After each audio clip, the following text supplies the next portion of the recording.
Start. Hello to all. आज हम एक बहुत इंपॉर्टेंट टॉपिक के बारे में बात करने वाले हैं again, that is lungs volumes and capacity. Exam point of view से बहुत इंपॉर्टेंट है, बहुत सारे क्वेश्चन आते हैं इसके अंदर से, बहुत बेसिक कंसेप्ट्स हैं। लंग्स कैसे फंक्शन कर रहे हैं उसका पता लगाने के लिए हम लंग्स के वॉल्यूम और कैपेसिटी के बारे में बात करते हैं। बेसिकली ये वॉल्यूम और कैपेसिटी एक टेस्ट के द्वारा पता की जाती हैं और उस टेस्ट को हम बोलते हैं पीएफटी, पल्मोनरी फंक्शन टेस्ट। जब हम डिजीजेस पढ़ेंगे तब डिटेल में बात करेंगे। सिंपली लंग फंक्शन को इवेल्युएट करने का एक टेस्ट होता है पीएफटी। बेसिकली ये बताता है कि लंग्स हमारे किस तरीके से काम कर रहे हैं, नॉर्मली काम कर रहे हैं, एबनॉर्मली काम कर रहे हैं, किस तरीके से गैसेस एक्सचेंज हो रहा है, रेस्पिरेटरी मैकेनिज्म किस तरीके से हो रही है, वो सारा पीएफटी के अंतर्गत हम चेक करते हैं by simply measuring the lung volume and capacity. अब पीएफटी एक ब्रॉडर टर्म है, इसके अंदर हम बेसिकली कई टेस्ट करते हैं। हम स्पायरोमीट्री करते हैं, हम प्लेस थिस्मोग्राफी करते हैं और ओवरऑल लंग्स के वॉल्यूम और कैपेसिटी के बारे में पता करते हैं। क्योंकि नॉर्मल वॉल्यूम हमेशा as an according to the age constant होते हैं और अगर इसमें किसी तरह का वेरिएशन होता है, वॉल्यूम बढ़ता है या घटता है, तो ये दोनों ही एबनॉर्मल बातें हैं। क्लियर? तो बहुत सारे वॉल्यूम्स होते हैं, बहुत सारी कैपेसिटीज़ होती हैं।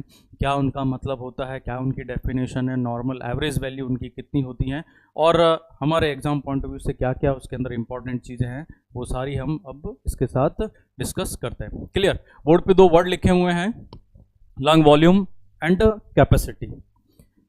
पहले बात करते हैं वॉल्यूम की और उसके बाद बात करेंगे कैपेसिटी की। वॉल्यूम लंग्स का, तो लंग्स आपको पता है कि एक होलो स्ट्रक्चर है और जहाँ पर बेसिकली गैसों का एक्सचेंज होता है। तो यहाँ लंग्स के अंदर वॉल्यूम का मतलब है कि लंग्स में आने वाली हवा की मात्रा, हवा जितनी जगह घेरती है वो कहलाता है हवा का वॉल्यूम। तो हमारे लंग्स में नॉर्मली कितनी हवा जाती है एक ब्रीथ में, और इसके अलावा मैं अगर फोर्सफुल वॉल्यूम इंक्रीज करूँ तो वो वॉल्यूम मैक्सिममली कितना इंक्रीज हो सकता है, that is simply the volume of air in the lungs. कहने का मतलब ये कि वॉल्यूम नॉर्मल भी हो सकता है और फोर्सफुली मैं अगर एफर्ट्स लगाऊं तो वॉल्यूम को मैं बढ़ा भी सकता हूं। तो इस तरीके से अलग अलग तरह के वॉल्यूम बनते हैं। अब जब वॉल्यूम्स, बहुत सारे वॉल्यूम्स को आपस में आप जोड़ोगे, ऐड करोगे, तो ये बनती हैं लंग्स की कैपेसिटी। मैंने कोई भी 2 वॉल्यूम ले लिए, कोई भी 3 वॉल्यूम ले लिया और अगर मैं आपस में ऐड कर रहा हूँ उनको, तो वो एक्चुअली बन जाती है कैपेसिटी। क्योंकि capacity is much more than the volume. आपने देखा लंग्स में इलास्टिसिटी होती है, तो इस तरीके से अलग अलग वॉल्यूम उसके अंदर होते हैं और वॉल्यूम्स को ऐड करते हैं तो ये बनती है लंग्स की कैपेसिटी। तो चलो देखते हैं कि कौन कौन से वॉल्यूम्स होते हैं, कौन कौन सी कैपेसिटी होती है और उनकी स्टैंडर्ड वैल्यू कितनी होती है। फर्स्ट ऑफ ऑल, सबसे सिंपलेस्ट कॉमनेस्ट वॉल्यूम बोला जाता है टाइडल वॉल्यूम। नॉर्मली इसकी मात्रा होती है 500 ml। अब तक कई बार अलग अलग एग्जाम्स में ये पूछा जा चुका है, टाइडल वॉल्यूम क्या होता है, नॉर्मल टाइडल वॉल्यूम कितना होता है। देखो क्या है इसका मतलब, हम लगातार ब्रीदिंग कर रहे हैं, मतलब वेंटिलेशन कर रहे हैं, हम हवा को लंग्स के अंदर डाल रहे हैं और दोबारा हवा लंग्स से बाहर आ रही है। एक सिंगल ब्रीदिंग में, दैट मीन्स एक सिंगल ब्रीदिंग साइकिल और रेस्पिरेटरी साइकिल में हवा की जो मात्रा हम लंग्स के अंदर लेते हैं, दैट मीन्स जो हम इनहेल करते हैं, और हवा की जो मात्रा हम एक्सेल करते हैं, वही वॉल्यूम कहलाता है the tidal volume. That means simply the amount of air in terms of volume, या मैं बोलूँ the volume of air that is inhaled and exhaled in a single quiet breathing cycle, that is simply the tidal volume। हमने बोला कि ये lungs हमने बनाए हैं। अब इन लंग्स में एक सिंगल साइकिल के अंदर जितनी हवा जा रही है और जितनी हवा बाहर आ रही है, बेसिकली जितनी जाती है उतनी बाहर आती है, बस उनके कंपोजिशन में अंतर हो जाता है। तो ये जो नॉर्मल वैल्यू है, अमाउंट है हवा का जो अंदर जा रहा है बाहर आ रहा है एक सिंगल साइकिल में, वही बेसिकली कहलाता है tidal volume. An average adult के लिए इसकी वैल्यू होती है 500 ml, 500 ml। क्लियर? तो ये स्टैंडर्ड वैल्यू है, नॉर्मल हवा की मात्रा जो हम अंदर ले रहे हैं, बाहर निकाल रहे हैं हमारे लंग्स एक सिंगल ब्रीदिंग साइकिल में, that is simply the tidal volume. दूसरा एक वॉल्यूम होता है, उसको हम कहते हैं inspiratory reserve volume, IRV short में कहा जाता है इसको। इंस्पिरेटरी रिजर्व वॉल्यूम ये होता है 3300 ml। 3300 ml inspiratory reserve volume का मतलब है कि वह हवा की मात्रा जो एडिशनली फोर्सफुली मैं इनहेल करता हूं after the end of normal inspiration. That means क्या कि हम नॉर्मल जो इंस्पिरेशन कर रहे हैं, अभी हमने पढ़ा नॉर्मल इंस्पिरेशन में हम 500 ml हवा अंदर ले रहे हैं।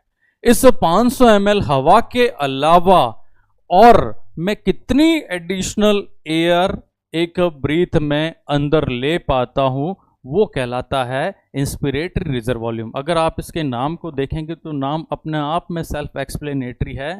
ये एक वॉल्यूम है जो नॉर्मल नहीं है, ये रिजर्व है, एडिशनल वॉल्यूम है। और ये एडिशनल वॉल्यूम किसका है? इंस्पिरेशन का। नॉर्मल वॉल्यूम 500 ml होता है, लेकिन अगर मुझे बोला जाए कि फोर्सफुली और आप हवा एडिशनल लेके बताओ, तो वही मैक्सिमम एयर जो मैं फोर्सफुली और इनहेल कर पाता हूं after the normal tidal volume, that means that is simply the inspiratory reserve volume, the maximum volume that can be additionally inhaled forcefully after the end of normal inspiration। इसी को हम कहते हैं IRV। ये inspiration का reserve volume है। Normally ये volume मैं अंदर नहीं लेता हूं, लेकिन अगर मुझे बोला गया या मेरी बॉडी की डिमांड है, नीड है, तो इस वॉल्यूम को मैं फोर्सफुली अंदर ले पाता हूं after the end of normal inspiration. इसको हम कहते हैं इंस्पिरेटरी रिजर्व वॉल्यूम। 500 ml लेता हूं हर एक ब्रीथ में, लेकिन एडिशनली लंग का एडिशनल वॉल्यूम है, एक्स्ट्रा वॉल्यूम है, जिससे हम और एडिशनल हवा इस वॉल्यूम के अलावा ले सकते हैं। तो ये जो एक्स्ट्रा वॉल्यूम हम ले पाते हैं एडिशनली फोर्सफुली इंस्पिरेशन के दौरान, ये कहलाता है इंस्पिरेटरी रिजर्व वॉल्यूम। क्लियर? तो नाम से पता चल रहा है इसका बेसिक मतलब क्या है। ऐसे ही एक वॉल्यूम होता है जिसको हम कहते हैं एक्सपीरेटरी रिजर्व वॉल्यूम। ये भी उसके जैसा ही है, बस यहां पे कंसेप्ट अलग हो गया। वो इंस्पिरेशन की बात हो रही थी, यहां पे बात हो रही है एक्सपीरेशन की। ये एडिशनल वॉल्यूम है एयर का जो हम एक्सपायर करते हैं, एक्सहेल्ड करते हैं forcefully after the end of normal expiration. वैसी ही बात है जैसी कि IRV की थी, बस वो इंस्पिरेशन के बारे में बता रहा था, यहाँ ये बात हो रही है एक्सपीरेशन के बारे में। क्या मतलब निकला इसका कि नॉर्मली मैं 500 ml हवा ही बाहर निकालता हूं, लेकिन मुझे बोला जाए कि वॉल्यूंटरी फोर्सफुली आप और एयर अपने लंग्स से बाहर निकालो, तो वही एडिशनल वॉल्यूम ऑफ एयर जो मैं बाहर निकालता हूं after the normal tidal volume, वो एक्स्ट्रा जो वॉल्यूम है वो कहलाता है एक्सपीरेटरी रिजर्व वॉल्यूम ERV। और ये वॉल्यूम होता है 1000 ml। 1000 ml that means what कि एक ब्रीदिंग साइकिल में मैं 500 ml हवा बाहर निकालता हूं, लेकिन इसके अलावा मुझे बोला गया एडिशनल वॉल्यूम ऑफ एयर आप बाहर निकालो forcefully after the end of normal expiration. तो वो एक्स्ट्रा हवा जो आप बाहर निकाल पाते हो वो कहलाता है आपके लंग्स का expiratory reserve volume. Reserve volume है वो रिगार्डिंग द एक्सपिरेशन, और ये नॉर्मली होता है 1000 ml। तो क्या मतलब निकला इन तीनों टर्म का कि एक सिंगल ब्रीदिंग साइकिल में मैं 500 ml हवा ही अंदर लेता हूं और इतनी हवा बाहर निकालता हूं, ये कहलाता है टाडल वॉल्यूम। अगर मुझे बोला जाए तो एडिशनल मैं और बहुत सारी हवा इंस्पायर कर पाता हूं after the end of normal inspiration, वो एडिशनल एयर जो मैं फोर्सफुली इनहेल कर रहा हूं, ये कहलाता है इंस्पिरेटरी रिजर्व वॉल्यूम, और ये होता है 3300 ml। ऐसे ही एक्सपिरेटरी रिजर्व वॉल्यूम वह एडिशनल हवा की मात्रा जो मैं फोर्सफुली एक्सपायर करता हूं after the end of normal expiration, ये वॉल्यूम कहलाता है ERV एक्सपिरेटरी रिजर्व वॉल्यूम। और ऐसे ही एक वॉल्यूम और होता है, उसको हम कहते हैं residual volume. Residual volume, residual का मतलब अवशेषी, शेष बचा हुआ। लंग्स आप चाहे कितना ही फोर्सफुली हवा को बाहर क्यों नहीं निकाल दो, हमेशा सारी की सारी एयर हमारे लंग्स से कभी भी बाहर नहीं आती हैं। हमेशा मिनिमम अमाउंट ऑफ एयर हमारे लंग्स में बची रहती हैं, और हवा की वही मात्रा जो हमारे लंग्स में हमेशा अवेलेबल रहेगी, हमेशा प्रेजेंट रहेगी even after the forceful expiration, वही वॉल्यूम कहलाता है रेजिडुअल वॉल्यूम। रेजिडुअल हमेशा reside, the volume of air that always reside inside the lung, क्योंकि अगर ये वॉल्यूम बाहर आ गया तो समझो लंग्स की जो एल्वियोलाई है वो कोलैप्स हो जाएगी, लंग कोलैप्स हो जाएगा। आप सबको पता है लंग कोलैप्स होता नहीं है, बहुत सारे फैक्टर होते हैं उसके लिए, नाइट्रोजन गैस होता है, सर्फेक्टेंट होता है, एल्वियोलर फ्लूइड्स होता है, लेकिन साथ में ये रेजिडुअल वॉल्यूम भी रिस्पॉन्सिबल है एयर एल्वियोलाई को इन्फ्लेटेड रखने के लिए, उसको कोलैप्स होने से बचाने के लिए। तो दैट मीन्स व्हाट, कि हवा की वह मात्रा जो लंग्स में रहेगी any time even after the forceful expiration, ERV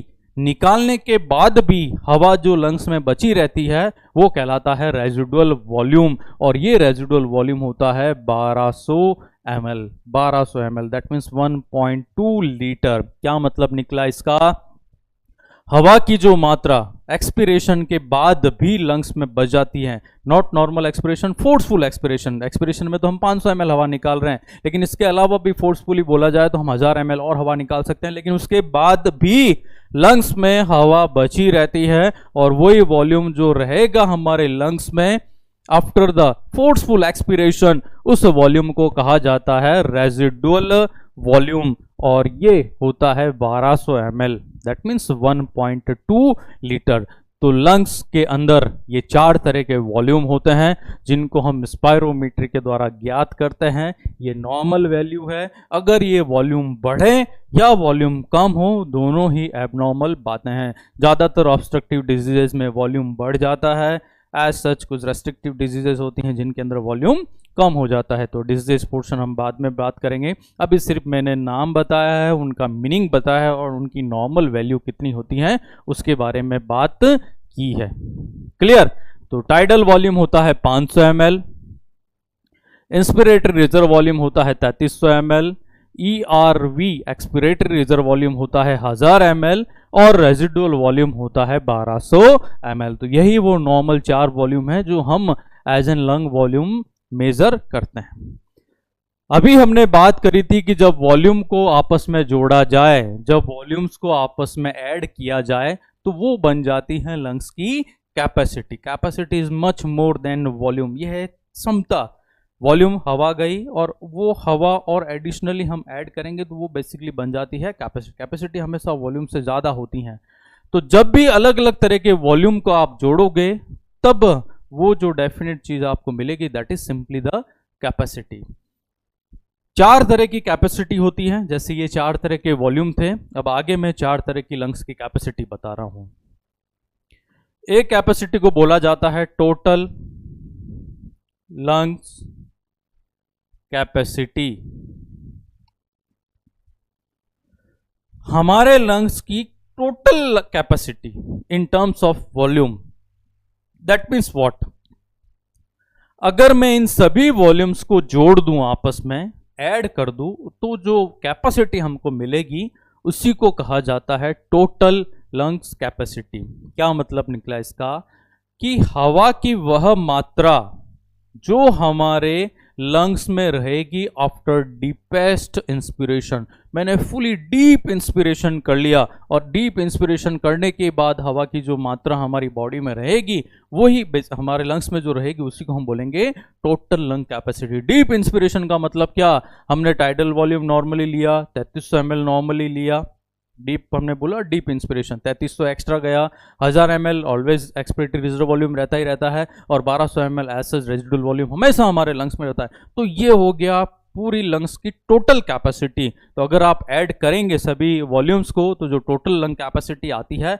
वो आती है 6 लीटर या मैं बोलूँ 6000 ml। तो दैट मीन्स सिंपली व्हाट, जब सभी कैपेसिटी को ऐड कर दिया जाएगा, सभी वॉल्यूम्स को ऐड कर दिया जाएगा, कौन कौन सा, टाइडल वॉल्यूम, IRV, ERV और रेजिडुअल वॉल्यूम, तो ये जो चीज़ हमको मिल रही है इसको हम बोल रहे हैं टोटल लंग कैपेसिटी। तो अगर न्यूमेरिकल क्वेश्चन भी बन सकता है इस पे कि एक पेशेंट है जिसका टाइडल वॉल्यूम इतना है, IRV इतना है, ERV इतना है, रेजिडुअल वॉल्यूम इतना है, उसकी लंग कैपेसिटी कितनी होगी। तो ये नॉर्मल है, एबनॉर्मली कुछ भी मिल सकता है आपको बाय द स्पायरोमीट्री। तो ऐसे न्यूमेरिकल कैलकुलेशन आए तो आपको पता होगा होना चाहिए कि टोटल लंग कैपेसिटी निकालने के लिए ये जो सारे वॉल्यूम्स हैं इन सबको हमको ऐड करना पड़ेगा। Clear? That is the total lungs capacity. Vital capacity,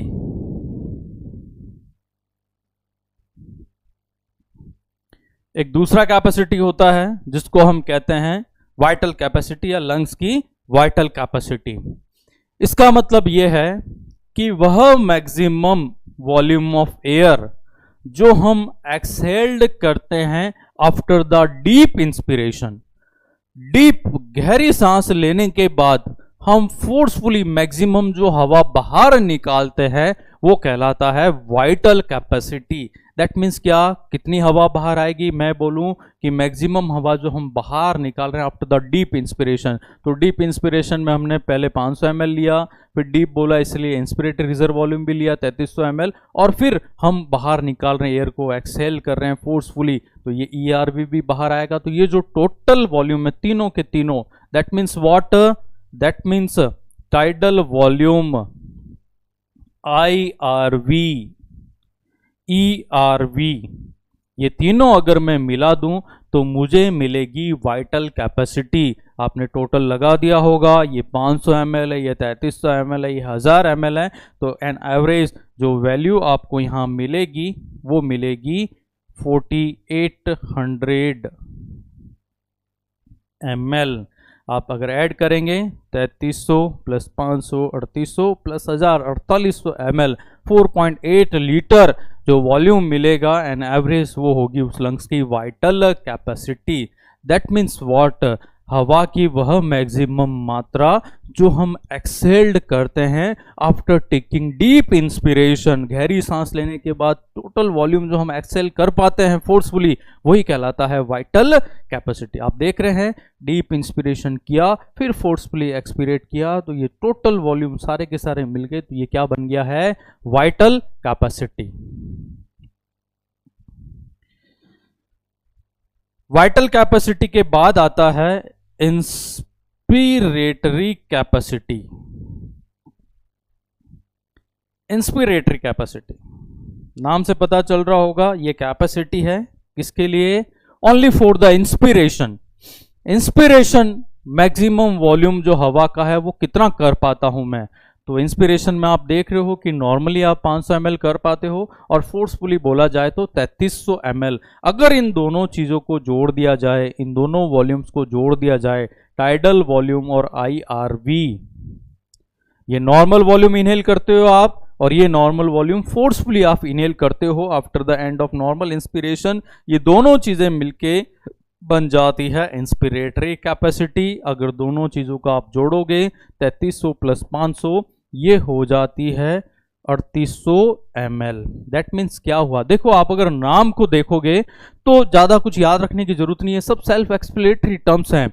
जैसे यह इंस्पिरेटरी कैपेसिटी, इंस्पिरेशन की कैपेसिटी, मेरे लंग्स कितनी हवा को इंस्पिरेट कर पाते हैं, तो दो तरह के वॉल्यूम्स को अंदर ले पाता है, एक normal that is tidal volume, और इसके अलावा फोर्सफुली एडिशनल जो लेता है वो IRV। तो दोनों को मैं मिलाऊंगा, दोनों में इंस्पिरेशन हो रहा है, तो ये टोटल मेरी इंस्पिरेटरी कैपेसिटी होगी, कैपेसिटी फॉर द इंस्पिरेशन। इसलिए मुझे दोनों वॉल्यूम्स को यहाँ ऐड करना होगा, ये मैंने ऐड कर दिया, मुझे मिला 3800 ml। तो ये क्या हो गया है? ये है कैपेसिटी फॉर द इंस्पिरेशन। तो वाइटल कैपेसिटी किसकी कैपेसिटी है? Capacity for the expiration. जैसे ये इंस्पिरेटरी कैपेसिटी, ये कैपेसिटी किसकी बात हो रही है? एक्सपिरेशन की। मैंने वॉल्यूम अंदर लिया फिर फोर्सफुली बाहर निकाला, दैट इज वाइटल कैपेसिटी। मैंने वॉल्यूम जितना अंदर लिया, that is the inspiratory capacity. एक कैपेसिटी होता है जिसको कहते हैं हम फंक्शनल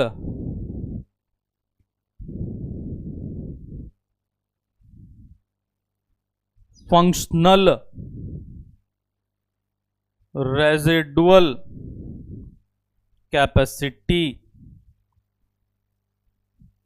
वास्तविक रूप में कितनी हवा हमारे लंग्स में रेजिडू होती है या हमारे लंग्स में रहती है, तब वो हवा की जो वॉल्यूम है, मात्रा है, ये कहलाती है residual capacity, functional residual capacity. अब आप देखोगे गौर से तो ये दो वॉल्यूम हमारे लंग्स में रहते हैं, ERV, ये मैं वॉल्यूमेट्री फोर्सफुली निकालूंगा तभी निकलेगा, अदरवाइज ये लंग्स में रहेगा 1000 ml, और रेजिडुअल वॉल्यूम तो हमेशा हर लंग्स में ही रहता है। अगर दोनों को मिला दिया जाए, दैट मीन्स रेजिडुअल वॉल्यूम और ERV को मिला दिया जाए, तो ये बनता है functional residual capacity. That means the amount of air or volume of air that remains in the lungs after the normal expiration. That means what? Expiration के बाद भी हवा की जो मात्रा हमारे लंग्स में रह जाती है वो कहलाता है functional residual capacity. Normal expiration के बाद 500 ml हवा निकालने के बाद हवा की जो मात्रा लंग्स में रहेगी वो कहलाता है फंक्शनल रेजिडुअल कैपेसिटी, जिसमें दोनों ये कैपेसिटी, दोनों वॉल्यूम ऐड हो जाते हैं। That is simply the residual volume, that is simply the ERV। दोनों को मिलाएंगे आप, ये 1200 ml, ये 1000 ml, तो यहाँ जो कैपेसिटी बन जाएगी फंक्शनल रेजिडुअल कैपेसिटी वो हो जाएगी 2200 ml, 2.2 लीटर। क्लियर? तो that is the functional residual capacity. ये जितने भी वॉल्यूम हमने पढ़े हैं या कैपेसिटी पढ़ी है, ये सब PFT के अंदर पता किए जाते हैं। PFT में अलग अलग टेस्ट होते हैं, स्पायरोमीट्री, प्लिस्थ्मोग्राफी, तो ये सब चीज़ें पता की जा सकती हैं। लेकिन एक वॉल्यूम जो हम स्पायरोमीट्री से ज्ञात नहीं कर सकते, उस वॉल्यूम को कहते हैं रेजिडुअल वॉल्यूम। क्लियर? ये क्वेश्चन कई बार आ चुका है, कौन सा वॉल्यूम लंग्स का नॉर्मल स्पायरोमीट्री टेस्ट से पता नहीं किया जा सकता, तो वो वॉल्यूम होता है रेजिडुअल वॉल्यूम। क्वेश्चन घुमा के ऐसे भी आ सकता है, निम्न में से कौन सी कैपेसिटी स्पायरोमीट्री से पता नहीं की जा सकती। तो आप देखो कि अगर वॉल्यूम पता नहीं होता है तो ये रेजिडुअल वॉल्यूम जहां जहां भी जुड़ रहा है वो कैपेसिटी भी आप पता नहीं कर सकते, क्योंकि कैपेसिटी पता करने के लिए आपको वहां क्या चाहिए? Residual volume. तो जो कि रेजिडुअल वॉल्यूम आप इस टेस्ट से पता नहीं कर पाते हैं, तो वो लंग कैपेसिटी जहां जहां रेजिडुअल वॉल्यूम आता है वो भी आप इस टेस्ट से पता नहीं कर सकते। तो बाकी कौन सी कैपेसिटी में रेजिडुअल वॉल्यूम आता है? टोटल लंग कैपेसिटी में रेजिडुअल वॉल्यूम आता है। इसके अलावा आप देख रहे हैं यहाँ पे रेजिडुअल वॉल्यूम है, फंक्शनल रेजिडुअल कैपेसिटी। तो ये जो मैंने स्टार लगाई हैं चीज़ें, इनको भी आप सिंपल स्पायरोमीट्री टेस्ट से पता नहीं कर सकते। तो फिर इसके लिए कौन सा टेस्ट होता है? इसके लिए आपको either nitrogen wash out method या हीलियम डाइल्यूशन टेस्ट, ये दो टेस्ट होते हैं, ये भी PFT के अंतर्गत ही आते हैं। इन रेजिडुअल वॉल्यूम और कैपेसिटीज को देखने के लिए हम बोलते हैं हीलियम डाइल्यूशन टेस्ट या nitrogen wash out method.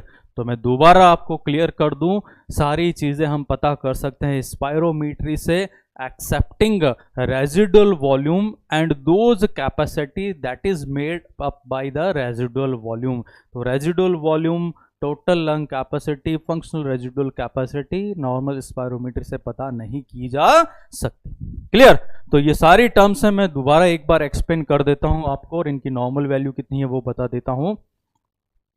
Tidal volume, हवा की वह सामान्य मात्रा जो एक सिंगल शांत ब्रीदिंग साइकिल में हम इनहेल करते हैं और एक्सेल करते हैं, कहलाता है टाइडल वॉल्यूम। ये होती है 500 ml। Inspiratory reserve volume, additional volume of air that is inhaled after the end of normal inspiration. Normal inspiration के बाद भी एडिशनल वॉल्यूम जो मैं अंदर लेता हूं इंस्पिरेशन के दौरान वो कहलाता है इंस्पिरेटरी रिजर्व वॉल्यूम, और ये होता है 3300 ml। क्लियर? यह है एक्सपिरेटरी रिजर्व वॉल्यूम, हवा की वह मात्रा जो एडिशनली मैं एक्सहेल्ड कर पाता हूं after the end of normal expiration, ये कहलाता है ERV, और इसकी मात्रा होती है 1000 ml। हवा की वह मात्रा जो आपको हमेशा लंग्स के अंदर मिलेगी after the forceful expiration also, forcefully आप चाहे कितनी भी हवा निकाल दो उसके बाद भी हवा जो बची रहेगी लंग्स में वो कहलाता है रेजिडुअल वॉल्यूम। ये होती है 1200 ml। जब वॉल्यूम्स को आप जोड़ते हो तो कैपेसिटी बनती है। अगर सारे वॉल्यूम्स को आप जोड़ देंगे, यहाँ लिखा है अगर सारे वॉल्यूम्स को जोड़ दिया जाए तो ये आती है लंग्स की टोटल कैपेसिटी, और ये होती है 6000 ml। अगर आप ऐड करोगे तो टोटल यहाँ पे 6000 ml ही आएगा। वाइटल कैपेसिटी ये हवा की वह मात्रा है, वह मैक्सिमम मात्रा जो मैं एक्सहेल्ड करता हूं आफ्टर द डीप इंस्पिरेशन, गहरी सांस लेने के बाद जो हवा में फोर्सफुली बाहर निकाल पाता हूं, ये कहलाता है वाइटल कैपेसिटी। इसमें ये तीन चीजें आपको जोड़नी पड़ेगी, टाइडल वॉल्यूम, IRV और ERV, ये होती है 4800 ml।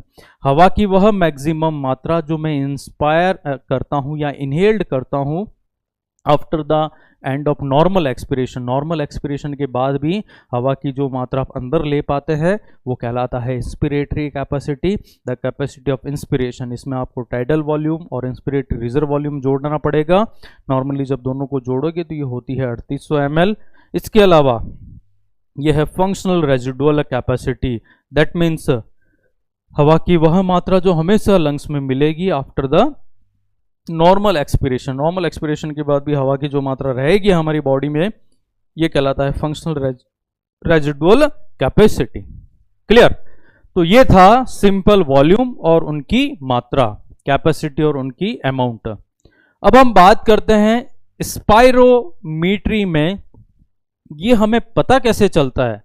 हमने बोला हमने टेस्ट करा लिया स्पायरोमीट्री। अब स्पायरोमीट्री में ऐसी क्या रिपोर्ट आती है या ऐसा क्या इंटरप्रिटेशन उसके अंदर हम करते हैं कि हमको ये सारे वॉल्यूम और कैपेसिटी पता चलते हैं। तो बेसिकली स्पायरोमीट्री एक जो टेस्ट होता है उसमें एक मशीन होती है, स्पायरोमीटर बोलते हैं उसको एक कंप्यूटर के साथ जोड़ा जाता है और वो कंप्यूटर हमको एक ग्राफिकल रिकॉर्ड के रूप में इन सभी वॉल्यूम्स और कैपेसिटी के बारे में बताता है।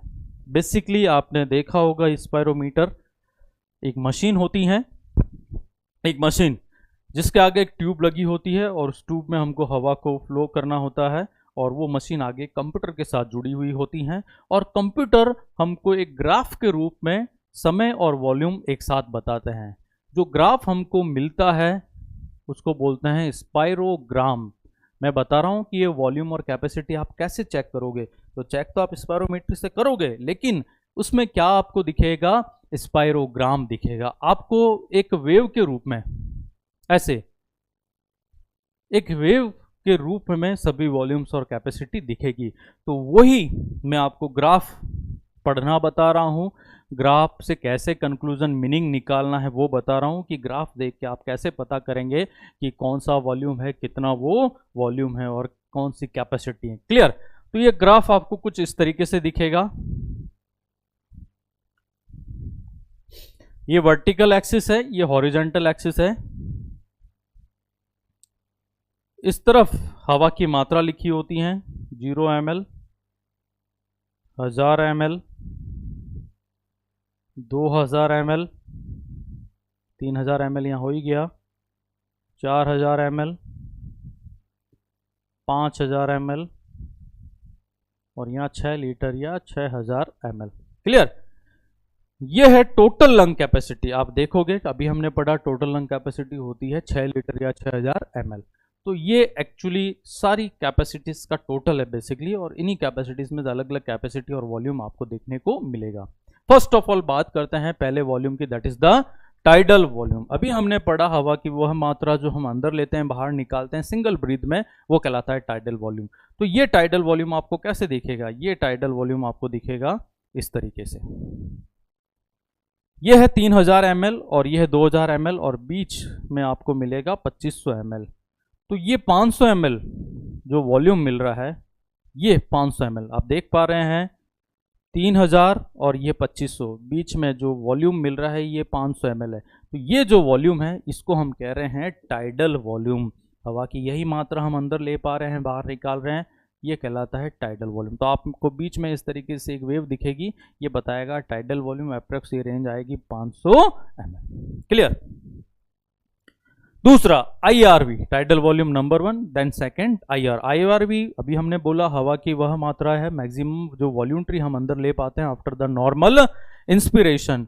तो यहां पर आप देखोगे that is simply the tidal volume.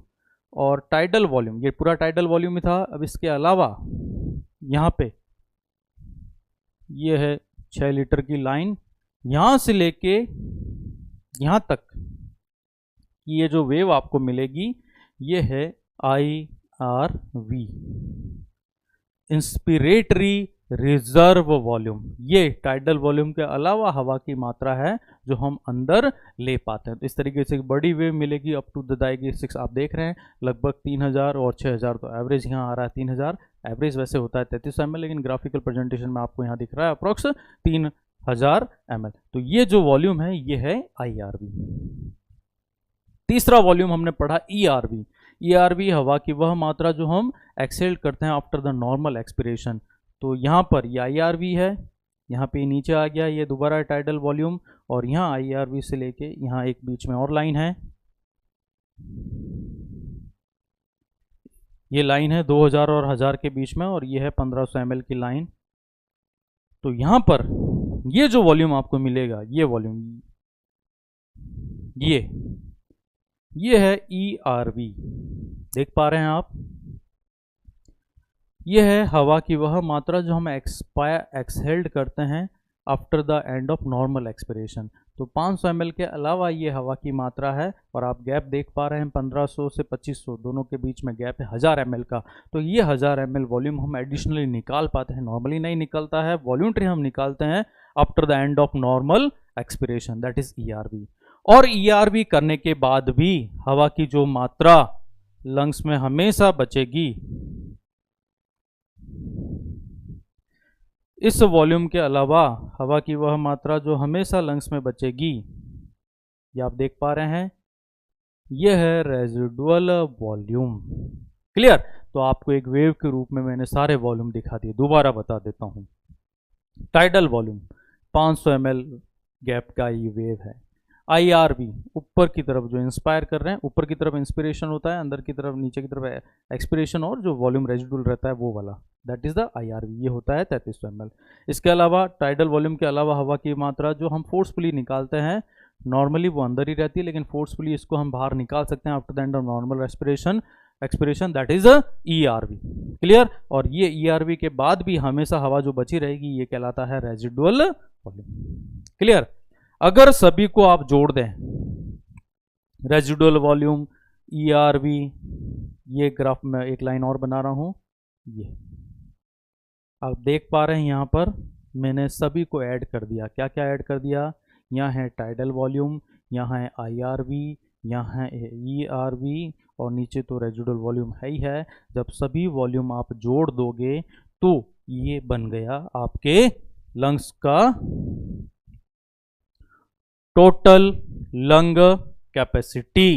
देख रहे हैं TLC, टोटल लंग कैपेसिटी। जब सारे वॉल्यूम्स जुड़ गए, यही हमने पढ़ा अभी, सारे वॉल्यूम जब जुड़ेंगे तो ये लंग्स की टोटल कैपेसिटी बनेगी, और ये टोटल कैपेसिटी हो गई यहाँ पे 6 लीटर या 6000 ml। क्लियर? इसके बाद हमने पढ़ा वाइटल कैपेसिटी। वाइटल कैपेसिटी जिसमें 3 चीजें हम जोड़ रहे थे। क्या क्या जोड़ रहे थे? यहां से ये है वाइटल कैपेसिटी, ERV, IRV और टाइडल वॉल्यूम। ये तीनों चीजें अगर जुड़ेगी, तीनों, नंबर 1, नंबर 2, नंबर 3, ये बन जाएगा वाइटल कैपेसिटी, जिसमें 3 वॉल्यूम हम ऐड कर रहे हैं, IRV, TV और ERV, और ये आपको मिल रहा था 4800 ml। ऐसे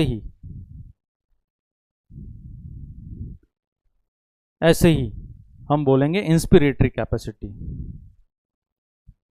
इंस्पिरेटरी कैपेसिटी, टाइडल वॉल्यूम और IRV को अगर आप जोड़ोगे दोनों वॉल्यूम्स को, तब वो बन जाएगा इंस्पिरेटरी कैपेसिटी। सिर्फ 2, आप देख रहे हैं ग्राफ में, सिर्फ 2 चीजें हमने जोड़ी है। यहाँ हमने ये तीनों चीजें जोड़ी हैं। क्लियर? फर्स्ट, सेकंड, थर्ड, यहाँ सिर्फ 2 चीजें हमने जोड़ी हैं, that is tidal volume, that is inspiratory reserve volume. तो ये दोनों मिलके बन गया है इंस्पिरेटरी कैपेसिटी। और लास्ट में जो कैपेसिटी बची थी उसको बोल रहे हैं फंक्शनल रेजिडुअल कैपेसिटी, और वो थी ये, जिसमें 2 चीजें जुड़ रही थी, एक RV, ERV, RV and ERV दोनों मिलेगी तो ये बन जाएगी functional residual capacity. That means दोनों चीजों को हमने जोड़ दिया तो ये बन गया FRC। क्लियर? तो आपको एक ही ग्राफ में सारे वॉल्यूम्स और सारी कैपेसिटी दिख रही हैं। दोबारा मैं बता दूं, ये है 500 ml का टाइडल वॉल्यूम, ये है 3300 ml का IRV, ये है 1000 ml का ERV, ये है 1200 ml का आरवी, सब जुड़ गया, बन गया टोटल लंग कैपेसिटी 6 लीटर का। अगर मैं सिर्फ 3 चीज़ों को जोड़ूं, number 1, number 2, number 3, IRV, tidal volume, ERV, तब ये बन जाता है वाइटल कैपेसिटी 4800 ml का। सिर्फ मैं इन 2 चीज़ों को जोड़ूं, IRV, टाइडल वॉल्यूम, तो ये बन जाता है इंस्पिरेटरी कैपेसिटी 3800 ml का। और सिर्फ अगर इन 2 चीज़ों को जोड़ूं मैं, दैट इज लास्ट में तीसरी चीज़ और चौथी चीज़, अगर इन दोनों को जोड़ूं तो ये बन जाता है फंक्शनल रेजिडुअल कैपेसिटी, जो होता है 2200 ml का। क्लियर? तो मेरे ख्याल से समझ में आ गया होगा, आसान है। बस आप थोड़ा सा वर्ड्स जो हमने लिखे हैं, टर्म जो लिखी है, अगर उसको थोड़ा सा अटेंटिव होके एक बार सुनोगे, पढ़ोगे, तो आगे आपको इन चीज़ों को याद रखने की ज़रूरत नहीं है। अगर आप इसको रटोगे तो हो सके कि थोड़े दिन तक याद रहे और बाद में इसको आप भूल जाओगे। लेकिन अगर आपने कंसेप्चुअली इसको सुना है, अगर आपने थोड़ा सा अटेंटिव होके टर्म्स को सुना है, तो इनको और फिर आगे एज सच याद रखने की ज़रूरत नहीं है, ये अपने आप याद रहती हैं, क्योंकि वो टर्म खुद सेल्फ एक्सप्लेनेटरी है, टर्म खुद अपने आप को एक्सप्लेन कर रही है। और डेफिनेटली बहुत इंपॉर्टेंट ये कंटेंट था। बहुत सारे एग्जाम्स में tidal volume, total lung capacity, clear, ERV, IRV के बारे में क्वेश्चन आए हुए हैं। तो मेरे ख्याल से वो सारे क्वेश्चन आप इनको पढ़ोगे तो इजीली सॉल्व कर पाओगे। क्लियर? कुछ और डेटा वाइज क्वेश्चन है जो हालांकि वॉल्यूम और कैपेसिटी तो नहीं है, लेकिन चूंकि डेटा वाइज चीजें हैं, वॉल्यूम वाइज चीजें हैं, तो उनको भी मैं यहीं डिस्कस कर रहा हूं आपके सामने along with the volume and capacity. ये वॉल्यूम और कैपेसिटी नहीं है, लेकिन कुछ डेटा वाइज चीजें हैं, तो उसको भी मैं इसी के साथ एसोसिएट करके आपको यहां पे बता रहा हूं। Clear? Number 1, anatomical dead space, ये बहुत इंपॉर्टेंट है। अभी ये 3 टर्म मैं बता रहा हूं, इन पे भी फ्रिक्वेंटली क्वेश्चन आते रहते हैं, पूछे जाते हैं। इनका मतलब क्या होता है और ये कितने होते हैं वो हम देख रहे हैं। क्लियर? देखो, एनाटॉमिकल रूप में हमारे रेस्पिरेटरी सिस्टम का डेड स्पेस, क्या मतलब निकला इसका? हमने पढ़ा है कि नाक से लेके हवा जाएगी एल्वेलाई तक, ये पूरा ट्रैक है हमारा। नोज से लेके टर्मिनल ब्रोंकियल्स तक, नाक से लेके टर्मिनल ब्रोंकियल्स तक है कंडक्टिंग जोन। यहां कोई गैसियस एक्सचेंज नहीं होता, सिर्फ हवा का कंडक्शन होता है, ये वाला एरिया। और टर्मिनल ब्रोंकियल्स के आगे एल्वेलाई तक, ये वाला एरिया कहलाता है रेस्पिरेटरी जोन। इस एरिया में एक्चुअली गैसियस एक्सचेंज होता है। तो क्या मतलब निकला? मैंने बोला कि एक ब्रीथ में मैं 500 ml हवा अंदर लेता हूं, क्या पूरी 500 ml हवा एल्वेलाई तक पहुंचती है? ना, नहीं पहुंचती। That means what? 350 ml हवा पहुंचती है एल्वेलाई तक, जिसका एक्चुअली गैसियस एक्सचेंज होता है, और ये जो 150 ml हवा बची वो रह जाती है कंडक्टिंग जोन के अंदर ही, क्योंकि ट्रैक पूरा हवा से भरा हुआ है। तो ऐसा नहीं है कि सारी हवा एल्वेलाई तक पहुंच रही है।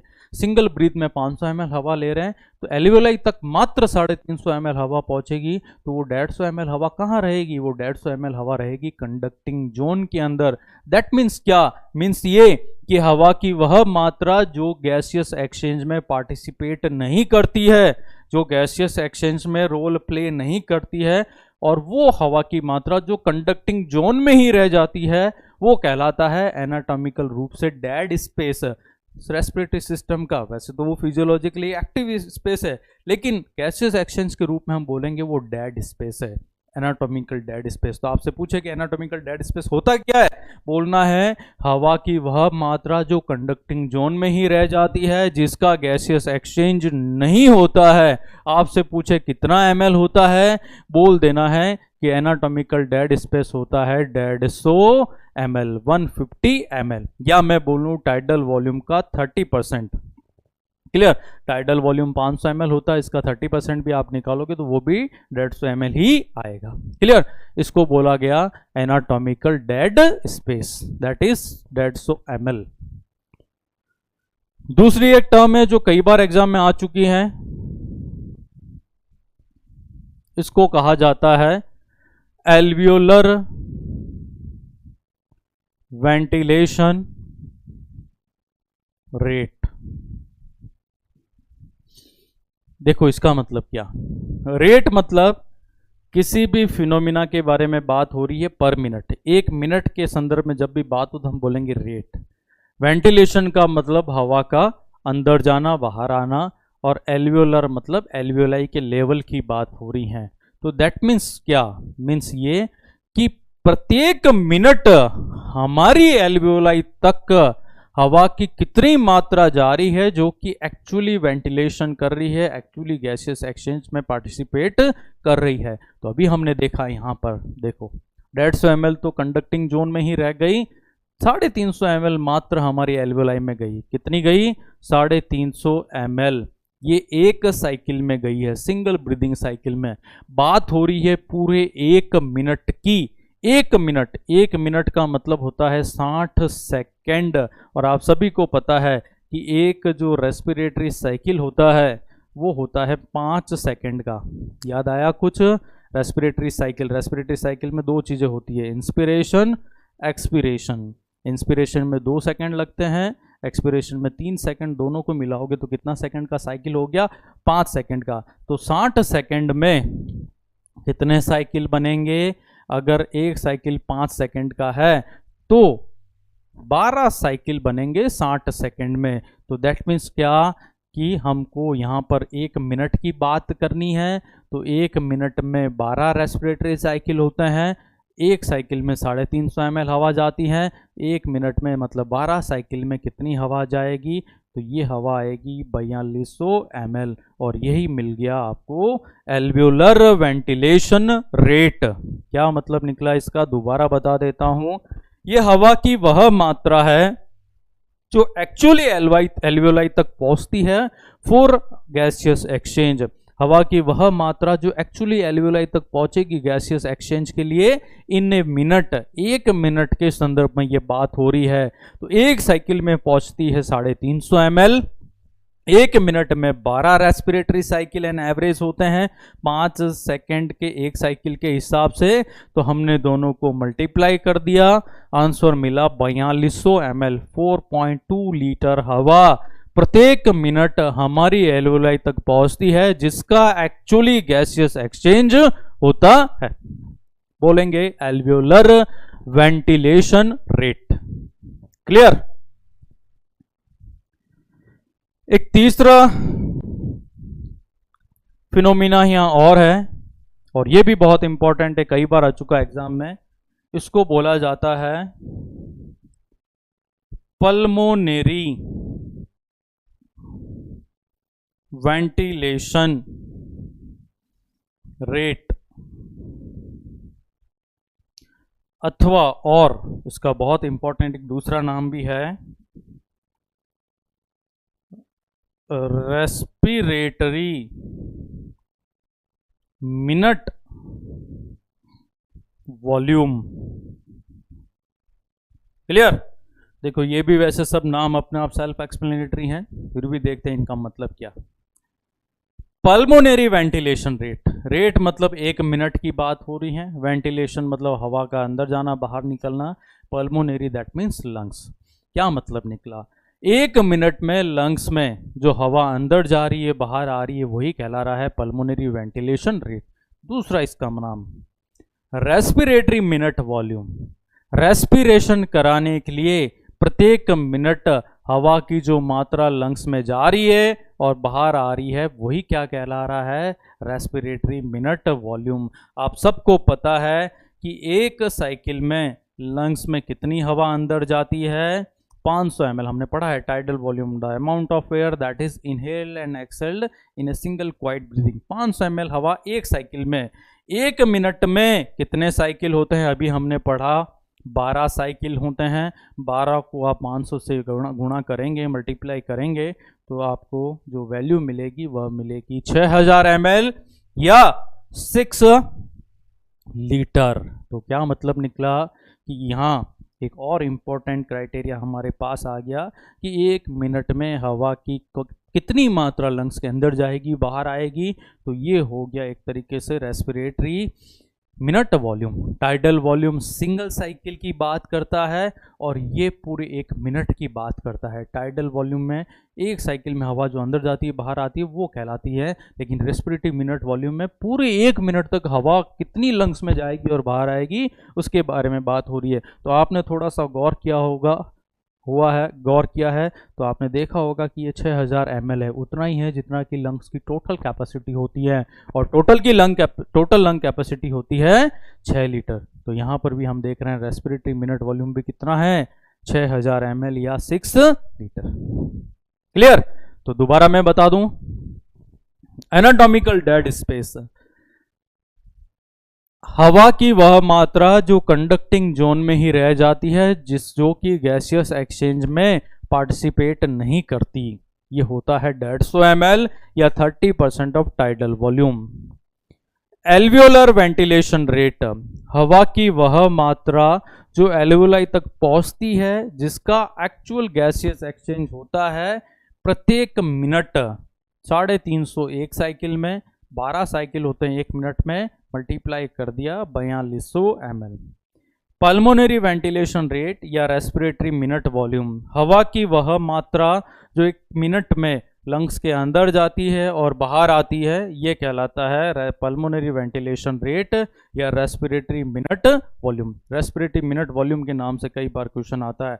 तो ये वही हवा की सामान्य मात्रा है जो 1 मिनट में हम लंग्स के अंदर ले रहे हैं और बाहर निकाल रहे हैं, और ये कितना हो गया, 6 लीटर या 6000 ml। क्लियर? तो मेरे ख्याल से सारी टर्म्स वैसे सेल्फ एक्सप्लेनेटरी हैं, लेकिन फिर भी मैंने एक्सप्लेन किया है, आपको समझ में आ गया होगा। आपको इनको याद रखना है। परिभाषा एग्जैक्ट पूछी जाती है, नॉर्मल वॉल्यूम एडल्ट के रिलेशन में पूछा जाता है, ये हमको याद रखना है।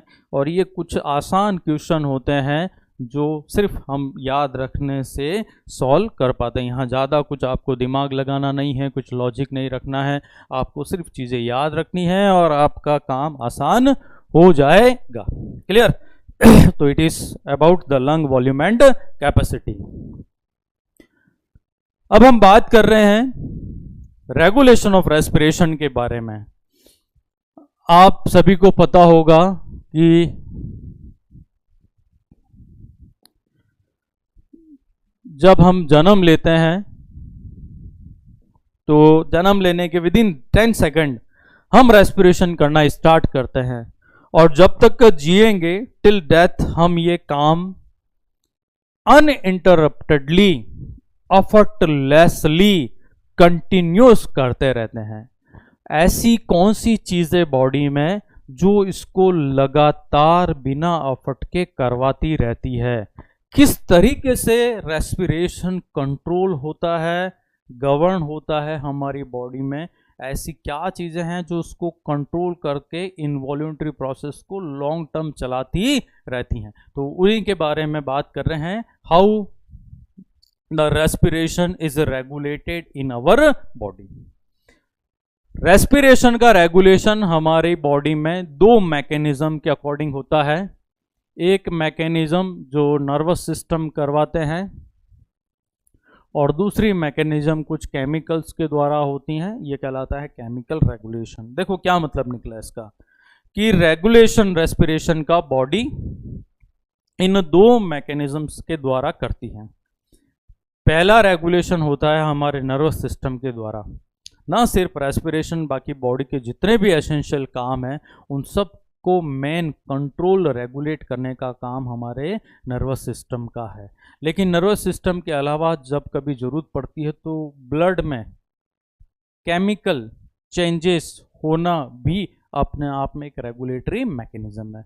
पहले इसको देखते हैं, फिर हम पढ़ेंगे केमिकल रेगुलेशन के बारे में। क्लियर? तो न्यूरल रेगुलेशन या नर्वस सिस्टम कैसे रेस्पिरेशन को कंट्रोल करता है उसके बारे में बात करते हैं। हमारा नर्वस सिस्टम कैसे काम करता है, एक बेसिक आइडिया आपको होना चाहिए। नर्वस सिस्टम काम कैसे करता है? हमने बोला ये ब्रेन है। क्लियर? ब्रेन ही बेसिकली कंट्रोलिंग पावर है बॉडी का। कोई भी काम ब्रेन को करना है तो काम कौन सा करना है, पहले उसकी इंपल्स जाएगी ब्रेन के पास। यहां सेंसरी ऑर्गन्स होते हैं, और अगर ऑर्गन्स नहीं है तो सेंसरी रिसेप्टर्स होते हैं। नाम में लिखा हुआ है सेंसरी, दैट मीन्स इनका काम है, इन ऑर्गन्स का या इन रिसेप्टर्स का, कि सेंसेशन को ब्रेन तक भेजना। जो नर्व सेंसेशन लेके जाती है ब्रेन तक, उन नर्व को कहा जाता है सेंसरी नर्व या afferent nerve. Clear? Sensory organs होते हैं या रिसेप्टर्स होते हैं, with the help of sensory nerve या afferent nerve they transmit that particular impulse to the brain। Brain उस इंपल्स का एनालिसिस करता है, विश्लेषण करता है, और कंक्लूजन निकालता है कि अब उस सेंसेशन का, उस स्टिमुलस का क्या रेस्पॉन्स देना है। रेस्पॉन्स अफेक्टर ऑर्गन तक,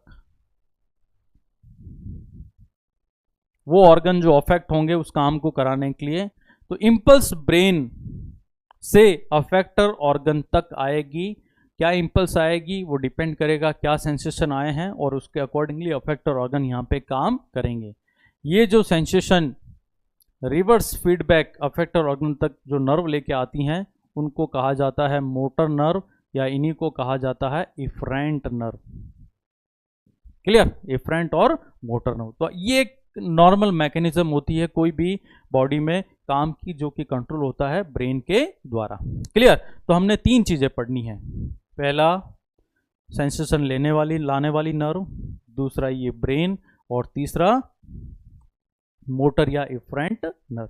क्लियर? इन्हीं के बारे में बात करते हैं। फर्स्ट ऑफ ऑल मैं बात कर रहा हूं रेस्पिरेशन के रेगुलेशन में ब्रेन कैसे मदद करता है, ब्रेन क्या काम करता है। क्लियर? आप सबने सुना है कि एक रेस्पिरेटरी सेंटर होता है हमारे ब्रेन में। क्या होता है? Respiratory centre. क्लियर? एक बार मैं एक फ्लो चार्ट बना लेता हूं ताकि इस पूरी मैकेनिज्म को समझना हमारे लिए आसान होगा। रेस्पिरेटरी सेंटर ये होता है ब्रेन स्टेम के अंदर। ब्रेन स्टेम में दो सेंटर होते हैं, एक मेडुला ऑब्लोंगेटा के अंदर,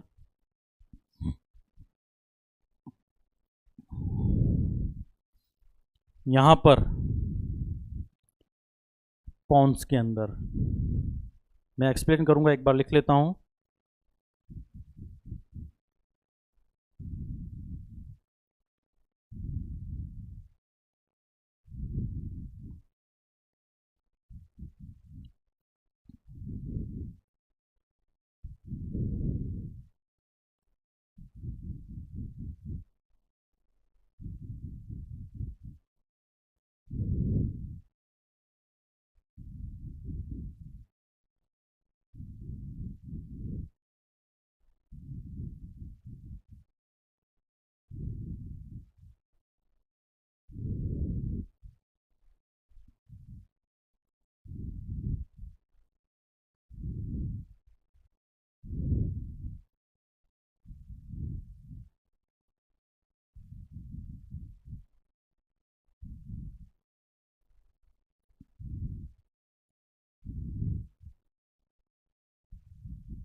ओके, चलो इधर देखो।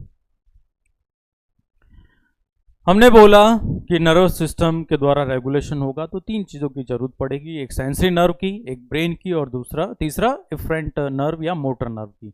हम बात कर रहे हैं सबसे पहले ब्रेन के बारे में, या ब्रेन के अंदर जो रेस्पिरेटरी सेंटर मिलता है उसके बारे में। सबसे पहले तो ये नाम रेस्पिरेटरी सेंटर, इसका मतलब क्या है? सेंटर का मतलब एक केंद्र, रेस्पिरेटरी दैट मीन्स रेस्पिरेशन को रेगुलेट करने वाला एक सेंटर। ब्रेन के अंदर, ब्रेन का आप एनाटॉमी पढ़ोगे तो ब्रेन को हमने तीन भागों में बांटा है डिस्क्रिप्शन के लिए। एक फोर ब्रेन, बीच में ब्रेन स्टेम और पीछे हाइंड ब्रेन। ब्रेन स्टेम जो बीच का पोर्शन है उसमें फिर तीन भाग होते हैं, एक मिड ब्रेन, एक पोन्स और एक मेडुला ऑब्लोंगेटा। तो ये जो ब्रेन स्टेम है इसके अंदर कुछ स्पेसिफिक ग्रुप ऑफ न्यूरॉन्स होते हैं जो पर्टिकुलरली नॉर्मल रेस्पिरेशन को रेगुलेट करते हैं।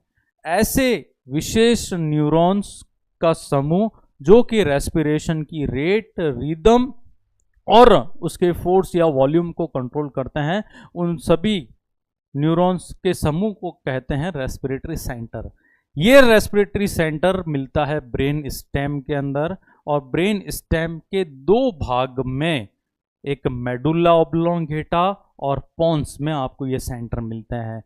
ये मैंने बनाया है बीच में ब्रेन स्टेम, ये ऊपर पोन्स और ये है मेडुला ऑब्लोंगेटा।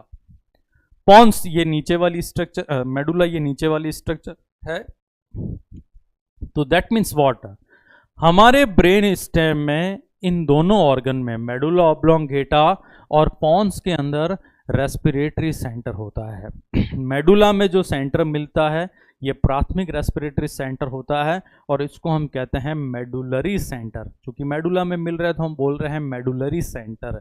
जो सेकेंडरी रेस्पिरेटरी सेंटर है वो मिलता है पोन्स में, और इस सेकेंडरी रेस्पिरेटरी सेंटर को जो पोन्स में मिलता है कहा जाता है पोंटीन सेंटर। तो दो रेस्पिरेटरी सेंटर हो गए, एक मेडुला में मेडुलरी, एक पोन्स में पोंटीन। अब इस मेडुला में भी, मेडुला के डॉर्सल सरफेस पे है या वेंट्रल सरफेस पे, इसके अकॉर्डिंगली हमने इसको दो भागों में बांटा है। ये है मेडुला। मेडुला के दो पोर्शन हम कर देते हैं, यह है अपर मेडुला और यह है लोअर मेडुला। इंस्पिरेटरी जो सेंटर होता है वो इस मेडुला के डॉर्सल भाग में होता है। डॉर्सल मतलब यहाँ पीछे दो भाग होते हैं बॉडी के, दो सरफेस होते हैं, आगे वाला वेंट्रल, पीछे वाला डॉर्सल।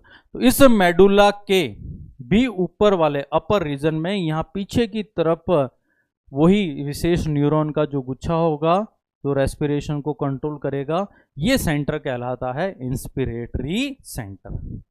ये इंस्पिरेटरी सेंटर जिसको dorsal group of respiratory neuron भी कहते हैं, अपर मेडुला में मिलता है और इसका काम होता है नॉर्मल रेस्पिरेशन करवाना।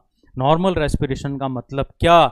Normal rate, normal rhythm, normal depth, normal volume. अगर ये सारी चीज़ें नॉर्मल है, हम बोलेंगे नॉर्मल रेस्पिरेशन। आपको पता है नॉर्मल रेट 12 से 20 होता है, आपको पता है नॉर्मल रिदम 5 साइकिल की होती है, रिंग एक साइकिल रेस्पिरेटरी साइकिल 5 सेकंड का होता है, 2 सेकंड इंस्पिरेशन के, 3 सेकंड एक्सपिरेशन के, और आपको पता है नॉर्मल वॉल्यूम होता है 500 ml। अगर इस हिसाब से रेस्पिरेशन हो रहा है तो हम बोलेंगे नॉर्मल रेस्पिरेशन। तो यही नॉर्मल रेस्पिरेशन जो रेगुलेट करेगा वो कौन करेगा? Inspiratory centre. ये सेंटर 2 सेकंड के लिए एक्टिव होता है, तब बॉडी इंस्पिरेशन करती है, 3 सेकंड के लिए इनएक्टिव होता है और तब बॉडी अपने आप एक्सपिरेशन करती है। ब्रीथिंग फिजियोलॉजी में आता है कि इंस्पिरेशन एक्टिव प्रोसेस है। एक्टिव प्रोसेस मतलब ये काम वॉलंटरी होता है, और एक्सपिरेशन इनएक्टिव प्रोसेस है, पैसिव मतलब वो काम अपने आप होता है। तो यहाँ पर जब इंस्पिरेशन करना है ये सेंटर एक्टिवेट होगा 2 सेकंड के लिए, एक्सपिरेशन अपने आप होता है 3 सेकंड में, ये सेंटर इनएक्टिव होगा तब एक्सपिरेशन अपने आप हो जाएगा। क्लियर? ये है इंस्पिरेटरी सेंटर का काम। इसी मेडुला में वेंट्रल सरफेस पे, ये है वेंट्रल सरफेस, आगे वाला सरफेस, और ये है मेडुला का lower part, lower portion. Ventral surface और लोअर मेडुला में आपको एक दूसरा सेंटर और मिलता है रेस्पिरेशन का, इसको कहा जाता है एक्सपिरेटरी सेंटर। नाम से कंफ्यूज नहीं होना है, मैंने यहाँ लिखा एक्सपिरेटरी सेंटर, इसका कतई मतलब नहीं है कि ये नॉर्मल एक्सपिरेशन करवाता है। नॉर्मल इंस्पिरेशन, नॉर्मल एक्सपिरेशन यही सेंटर करवाएगा। ये तो इसका मतलब ये क्या काम करेगा, यहाँ लिखा है it will help only in forceful breathing. जब फोर्सफुली मुझे एक्सपिरेशन करना है तभी ये सेंटर एक्टिवेट होगा और मुझे फोर्सफुली एक्सपिरेशन करवाएगा। तो हाइपरवेंटिलेशन करना है मुझे फोर्सफुली वॉल्यूंट्री, जब बॉडी की डिमांड बढ़ती है तो ये सेंटर एक्टिवेट होता है, दैट इज एक्सपिरेटरी सेंटर, और ये फोर्सफुल ब्रीदिंग कराने में हमारी हेल्प करता है। तो दो सेंटर मेडुला में, एक इंस्पिरेटरी दूसरा एक्सपिरेटरी। यहां पर आ जाओ, ये है ऊपर पोन्स। पोन्स को भी दो भागों में हमने बांट दिया, यह है अपर पोन्स और यह है लोअर पोन्स। पहले बात करते हैं लोअर पोन्स की, यह है लोअर पोन्स। यहां पर भी एक सेंटर मिलता है जिसको हम कहते हैं एपन्यूस्टिक सेंटर। एपन्यूस्टिक सेंटर ये एक तरह का पोंटिन सेंटर है जो आपको लोअर पोन्स में मिलेगा। और ये क्या करता है, जब भी रेस्पिरेशन की डेप्थ बढ़ानी है, जब भी आपको डीप रेस्पिरेशन करना है, जब भी आपको 500 ml हवा से ज़्यादा ml एयर को अंदर लेना है, तब बॉडी को ये एक्स्ट्रा डेप्थ जो एयर की है वो दिलाने में कौन हेल्प करेगा, apneustic centre. That centre activate in case when we demand more air, more oxygen, it will help in increasing the depth of the respiration, apneustic centre. Clear? ये कहां होता है, पोन्स में। पोन्स में भी कहां पर, लोअर। इस तरफ लिखा हुआ है न्यूमोटैक्सिक सेंटर, न्यूमोटैक्सिक, और ये आपको कहाँ मिलेगा, अपर पोन्स। आप देख रहे हैं ये पोन्स के दो भाग है, ऊपर नीचे, ये वो अपर पोन्स, यहाँ है न्यूमोटैक्सिक। और ये क्या करता है, देखो यहाँ लिखा हुआ है, ये हमारे रेस्पिरेटरी रेट को बढ़ाने में हमारी हेल्प करता है। जब भी रेट ज़्यादा चाहिए, number of respiration in a minute ज़्यादा चाहिए, in case of you need hyperventilation, in that case the pneumotaxic center of pons will assist you. Clear? तो यह है रेस्पिरेटरी सेंटर्स, कौन कौन, कितने, कहाँ कहाँ लोकेटेड है और उनका नॉर्मल काम क्या है। दोबारा मैं रिवाइज करा लूँ, ब्रेन स्टेम में होता है रेस्पिरेटरी सेंटर। ब्रेन स्टेम के दो भाग, मेडुला ऑब्लोंगेटा, पोन्स। मेडुला में जो सेंटर मिलता है मेडुलरी सेंटर कहलाता है।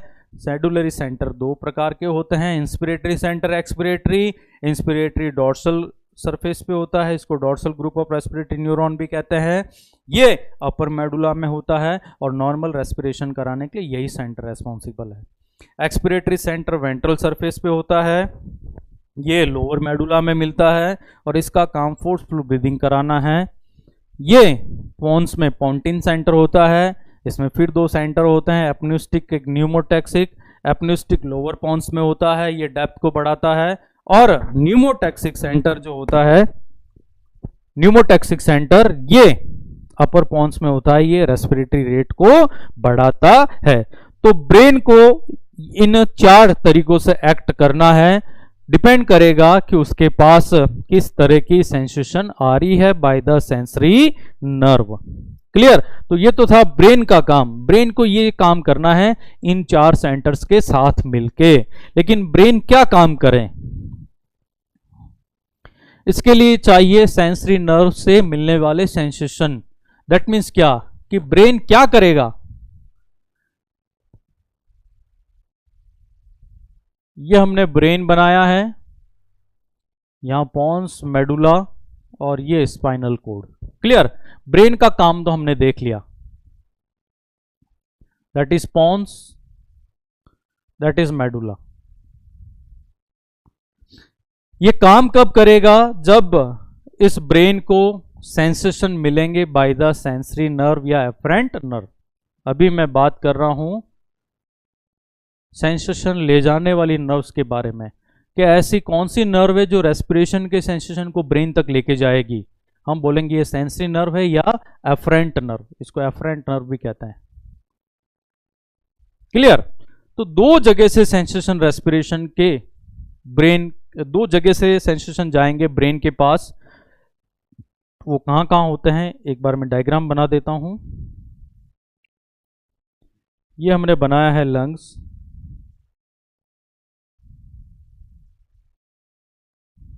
और बीच में यहां होता है हार्ट।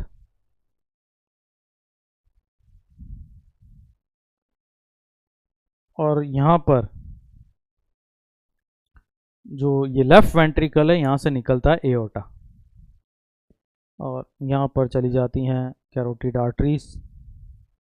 एओर्टा आगे जाके नीचे झुक जाता है, डिसेंडिंग एओर्टा। क्लियर। दो जगह से सेंसरी नर्व ब्रेन तक इंपल्सेस लेके जाएगी।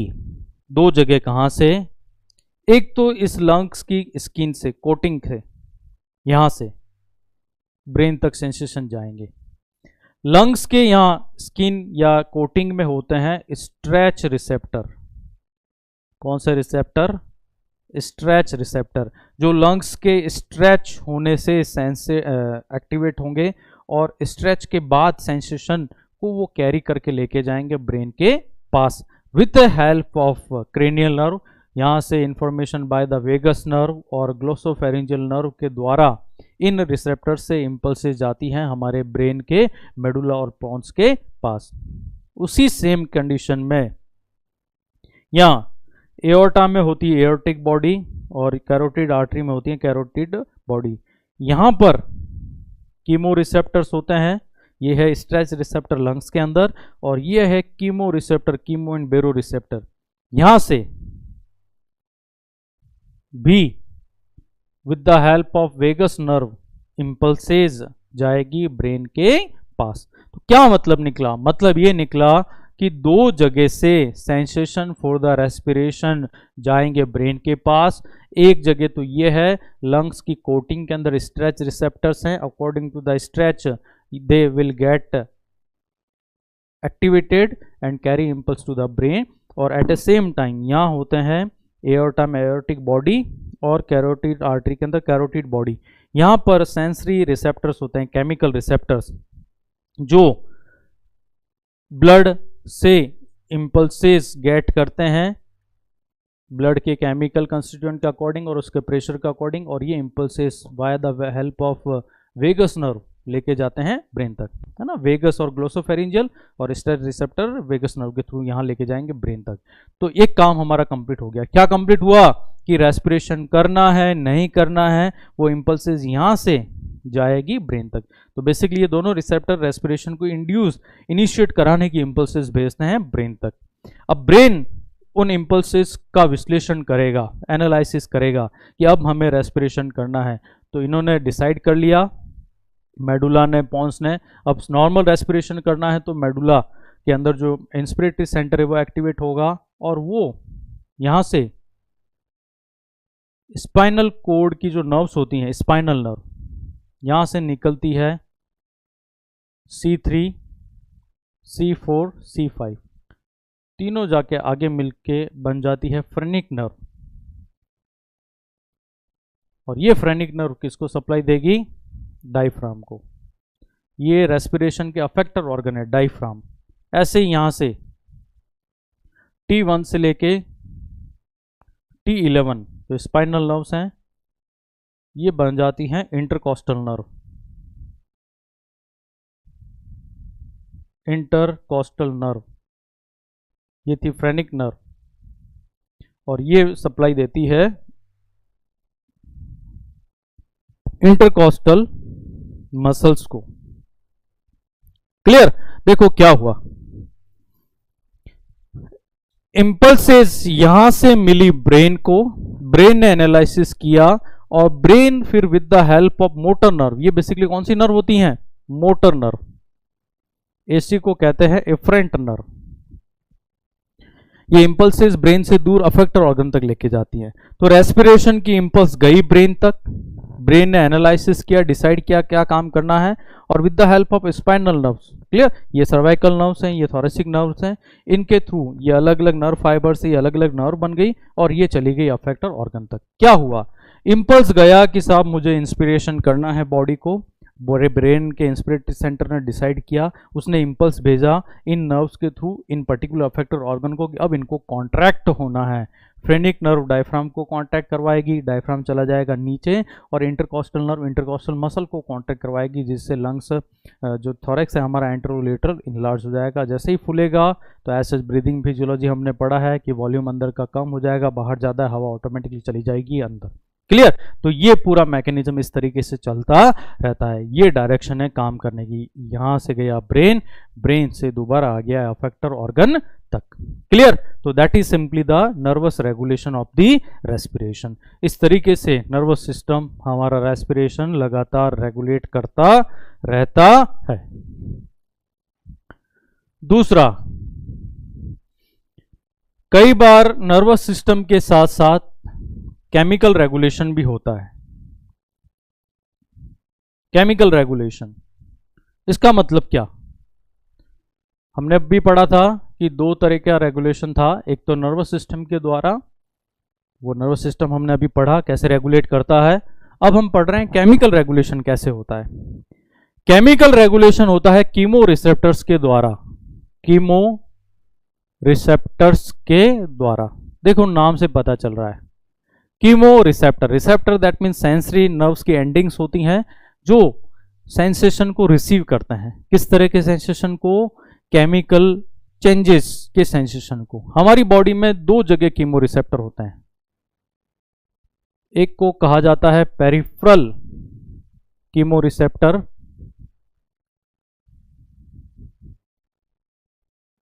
ये दो जगह होते हैं, एक एओर्टा में, दूसरा कैरोटिड आर्टरी के अंदर। इनको कहा जाता है एओर्टिक बॉडी, इनको कहा जाता है कैरोटिड बॉडी। और दूसरे होते हैं central chemo receptor, central chemo receptor, और ये होते हैं मेडुला के अंदर। देखो क्या मतलब निकला इसका। ब्लड का पीएच हम सबको पता है कि नॉर्मली होता है 7.35 से लेके 7.45 के बीच में, सभी को पता है। ब्लड स्लाइटली एल्केलाइन होता है और ये ब्लड का पीएच है। अगर इस ब्लड के पीएच में या तो कमी हो जाए या पीएच बढ़ जाए, दोनों ही तरह का ब्लड केमिकली सही नहीं है, और इसी केमिकल चेंज को ये केमिकल रिसेप्टर डिटेक्ट करते हैं। क्या होता है कि जब सपोज मैंने बोला कि ब्लड हमारा एसिडिक है, ब्लड की पीएच अत्यधिक कम हो गई, क्लियर? तो जैसे ही ये acidic blood in peripheral chemo receptor से होके गुजरेगा और इस सेंट्रल कीमो रिसेप्टर से होके गुजरेगा, ये तुरंत जो रिसेप्टर है जो केमिकल चेंज को डिटेक्ट करते हैं, तुरंत इस केमिकल चेंज को डिटेक्ट करेंगे कि ब्लड हमारा एसिडिक हो गया है, और तुरंत उसी टाइम ये कीमो रिसेप्टर एक्साइटेटरी न्यूरॉन के थ्रू इंपल्सेस भेजेंगे ब्रेन के पास में, और brain at a same time क्या करवाएगा? Hyper ventilation. क्या मतलब निकला इसका? देखो, एसिडिक ब्लड, किसकी मात्रा ज्यादा ब्लड में? कार्बन डाइऑक्साइड की, क्योंकि यही पानी के साथ मिलकर एसिड बना रहा है। तो हमारा लंग्स हाइपर वेंटिलेट करने लग जाएंगे, ज़्यादा से ज़्यादा बॉडी CO2 को बाहर फेंकने की कोशिश करेगी, क्योंकि CO2 ही पानी के साथ मिलके क्या बना रहा है? एसिड बना रहा है। तो ज़्यादा CO2 बाहर तो धीरे धीरे एसिडिक कंटेंट क्या हो जाएगा? कम। क्लियर? समझ में नहीं आया? इधर देख लेते हैं। यह है हार्ट, यह है aorta, carotid artery, carotid body यहाँ है, एओर्टिक बॉडी यहाँ है, और यहाँ है मेडुला ब्रेन में। ठीक है, ये हार्ट, ये ब्रेन। मैंने बोला कि ऐसा ब्लड जिसकी पीएच कम है एसिडिक ब्लड हो गया। जब ये एसिडिक ब्लड इस एओर्टा से गुजरेगा और यहाँ से गुजरेगा, ये कीमो रिसेप्टर इस केमिकल चेंज को डिटेक्ट करेंगे। जब ये ब्लड कैरोटिड आर्टरी से गुजरेगा तो ये कीमो रिसेप्टर इस केमिकल चेंज वाले ब्लड को डिटेक्ट करेंगे। यहाँ से डायरेक्ट एक्साइटेटरी नर्व्स जाती हैं, सेंसरी नर्व जाती है ब्रेन तक, और जैसे ये ब्लड एसिडिक ब्लड ब्रेन से भी जाएगा, ब्रेन सब जगह सर्कुलेट होता है, तो मेडुला में सेंट्रल कीमोरिसेप्टर्स होते हैं। तो यहाँ पे ये सेंट्रल कीमोरिसेप्टर, ये एओर्टिक बॉडी, ये कैरोटिड बॉडी, सारे के सारे बेसिकली इस केमिकल चेंज जो हुआ है ब्लड में उसको डिटेक्ट करेंगे और तुरंत ब्रेन उसके अकॉर्डिंगली एक्ट करेगा। क्या एक्ट करेगा? एसिडिक ब्लड है तो बॉडी क्या करवाएगी? ब्रेन हाइपरवेंटिलेशन करवाएगा। ऐसे ही मैं बोलूं कि ब्लड हमारा एल्केलाइन है, जैसे ही ब्लड एसिडिक नहीं होके मान लो एल्केलाइन चला गया और ये एल्केलाइन ब्लड यहाँ से सर्कुलेट हो रहा है, एल्केलाइन मतलब एल्कलोसिस बेस बहुत ज़्यादा है, तो यहाँ से जैसे ही ये गुजरेगा ये केमिकल चेंज डिटेक्ट करेंगे और बॉडी तुरंत उस केस में क्या करवाना स्टार्ट कर देगी? Hypo ventilation. Hypoventilation that means what? Means ये कि तुरंत बॉडी जो है इन इन्फ्लुएंस ऑफ ब्रेन हाइपोवेंटिलेट करने की कोशिश करेगी। एल्केलाइन मतलब एसिड कम है, एसिड कम है मतलब CO2 चाहिए, CO2 चाहिए तो कैसी बॉडी को CO2 मिलेगी? जब मैं मेरे वेंटिलेशन को क्या कर दूंगा? कम कर दूंगा। क्लियर? तो ये रेगुलेशन है किसके थ्रू? केमिकल्स के थ्रू। हम बोलेंगे that regulation done by the chemical receptors, chemoreceptors that are found at two location. Number 1 peripheral chemoreceptor aortic body में, carotid body में। central chemoreceptor कहाँ मिलते हैं? मेडुला के अंदर। ये डायरेक्ट केमिकल चेंज को डिटेक्ट करते हैं और सीधे ही इंपल्स भेजते हैं ब्रेन में और ब्रेन उसके अकॉर्डिंगली तुरंत एक्ट करता है। क्या एक्ट करता है? In case of acidosis body hyperventilation करती है, in case of alkalosis body hypoventilation करती है। That is simple the physiological regulation of the regulation, how our regulation is regulated by the different two organs.